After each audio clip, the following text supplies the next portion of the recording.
Why would you look outside yourself when you had all of the world inside?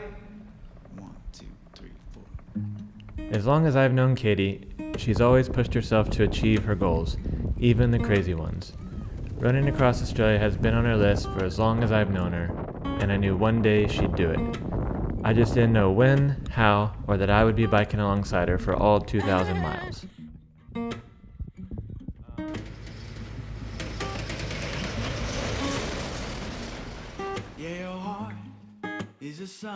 The plan was to start in Darwin and end in Adelaide, 2,112 miles total, mainly on dirt back roads.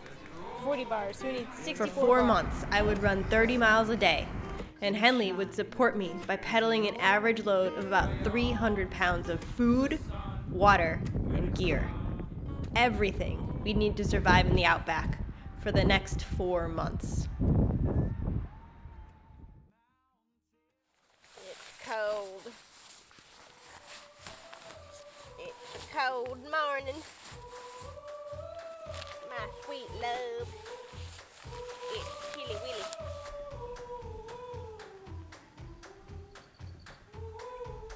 It's day 3, and the goal is to take it day by day, and every day is a beautiful day.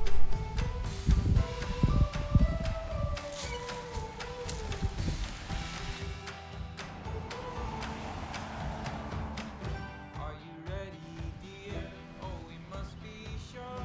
There's no turning. Last night, we went to bed with lots of sounds of birds, for example, that sound like this.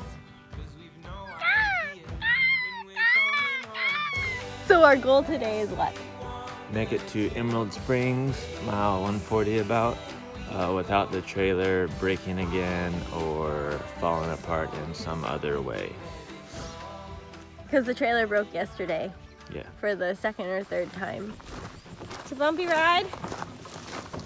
Pulling a trailer. I think we've been going for like 30 minutes. There's Henley back there. I'm pulling this thing. Just pulling it. The first week to like 8 days were hard in a lot of different ways. So on day 8 we had a pretty low moment. The last 5 hours, my brain has been filled with tons of thoughts, most of which suck. I think I had 2 thoughts that were good. What were they? It was just feeling rather daunting to be going like straight across the Tanami Desert on a pretty remote road when we had also already had several trailer issues. So there were just a lot of things that popped up that we weren't sure how to handle. We thought we knew how to handle in theory, and then it actually turned out to be a lot more difficult.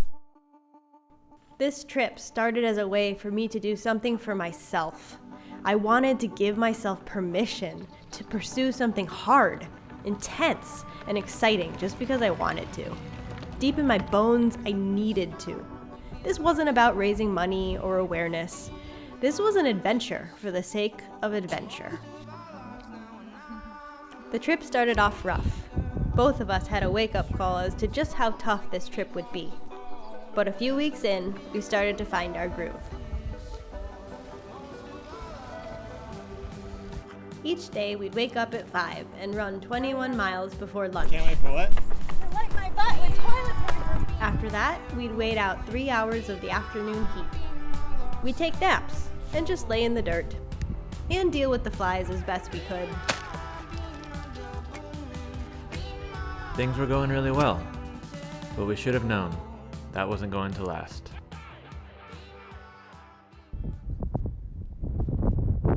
Dirt road starting. Every single person we've talked to in the last 2 weeks have said, it's gonna suck when you get to the dirt road, it's terrible. Can't believe you're going that way. But here we are at the dirt road. Corrugations on a bike are uncomfortable, but no big deal. Corrugations with a bike plus a trailer is what is the issue. I would really like to be able to pedal in support of Katie the whole way.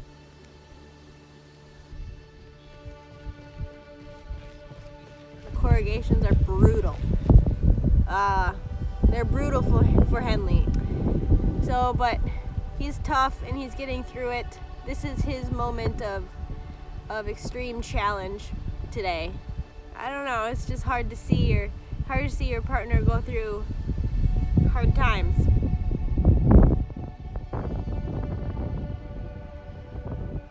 I didn't want to let my own struggle get in the way of Katie's dream.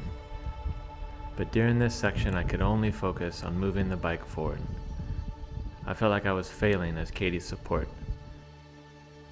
And if I couldn't support Katie, why was I even here?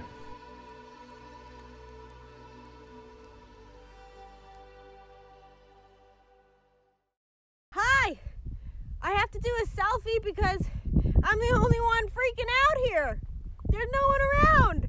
Henley's far back, and the nice trucker man just came, and we bumped into him yesterday, and he came back with a big old grin on his face, and he came over and he just gave me this Coca-Cola, and I opened it and I took a sip.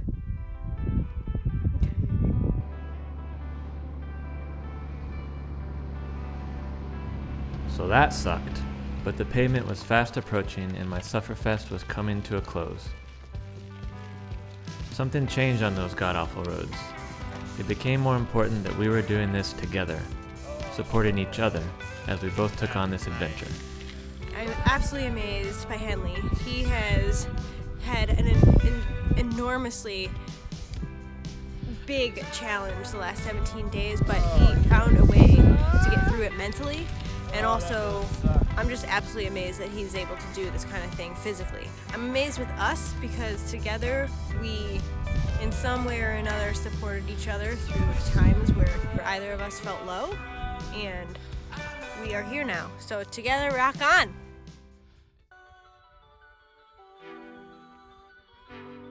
Today is day 54, I believe, and we hit 1,000 miles today, which is a big deal in my book. It's a big deal. I'm completely shocked that I've made it this far and haven't broken. I mean, I've broke mentally several times, but you gotta get back up. Gotta get back up.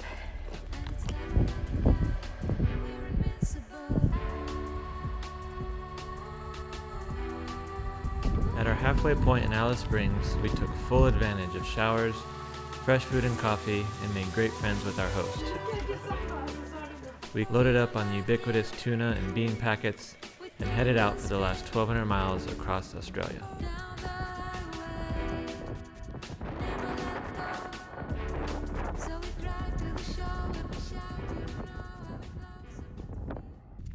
We both had our concerns for what lay ahead.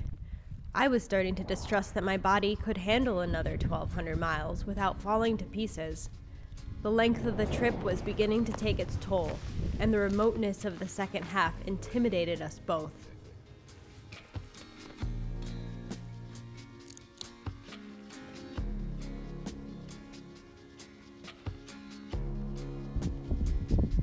My knee started to fail, forcing me to walk. We had several flat tires, and fatigue was a daily struggle. We were covering fewer miles, but needed to stick to the schedule so we wouldn't run out of food and water.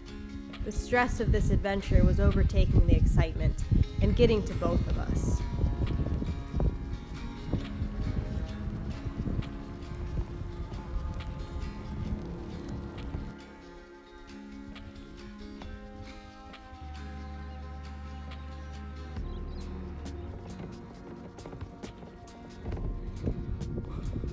I have a bum knee.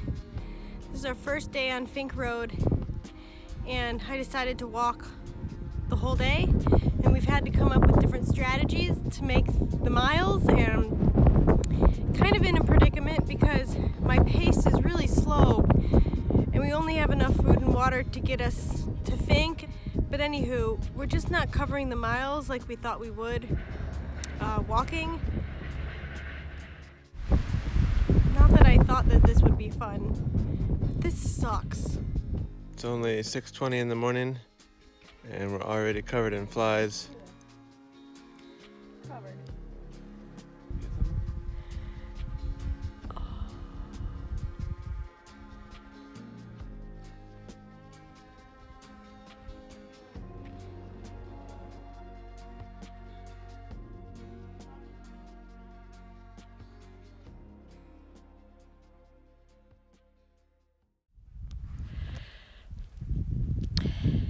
It's October 1st, and Henley is just a few feet away with the bike on a pole, setting up breakfast.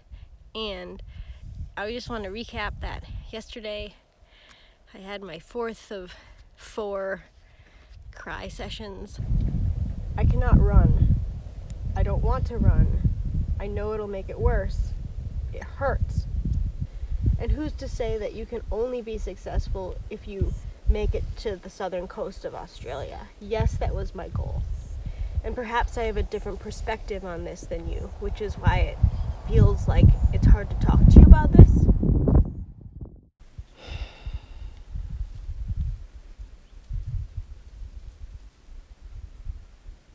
Henley helped me through last night. It was pretty intense, just because it's hard and I'm having a hard time managing the pain and I don't want to do this anymore and I have thoughts of quitting, yada yada, all that stuff.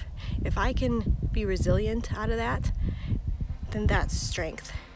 And who knows how strong you can be without having low ass moments. Our minds were the strongest and weakest components of the trip. The mood and energy would ebb and flow. We were constantly calling up our reserves of Aussie pluck to keep us going for another day, mile, minute. But one stride and one pedal stroke at a time, we kept the adventure alive. It's hard to say what kept us going. Was it the fear of failure? Was it just because we made a commitment? Was it because we had each other? Or was it because deep down we knew we could? We've completely crossed the northern territory of Australia. Whatever it was, it kept us moving through pain, heat, doubt, tears, and sand. Step after step, pedal after pedal, mile after mile, we kept moving. It's our first Adelaide sign. 400 kilometers. Oh, I never thought this would ever happen.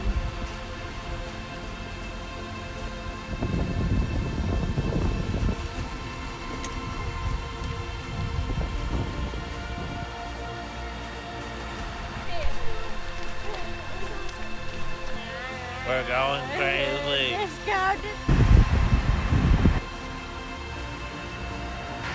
Last day.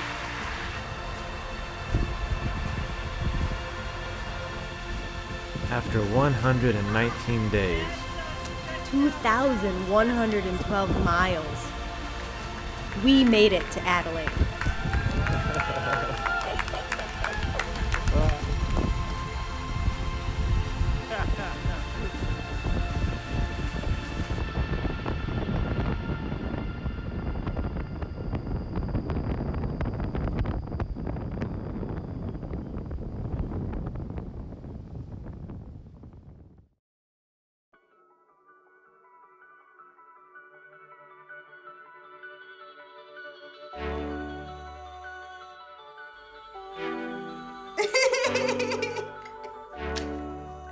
Let's burn the trailer and poop in my shoes.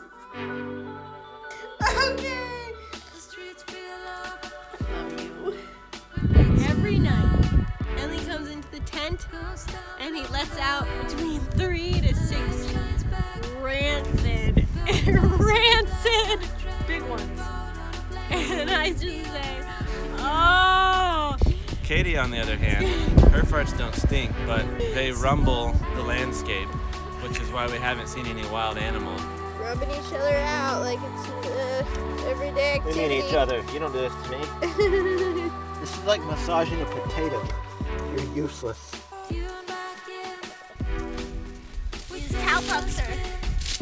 Cow turds are like hockey pucks. They're like I'm playing croquet or something. Sweep your local poo. Kind of feels like we're hiding out from a tornado. Like we're hiding out from the end of the world.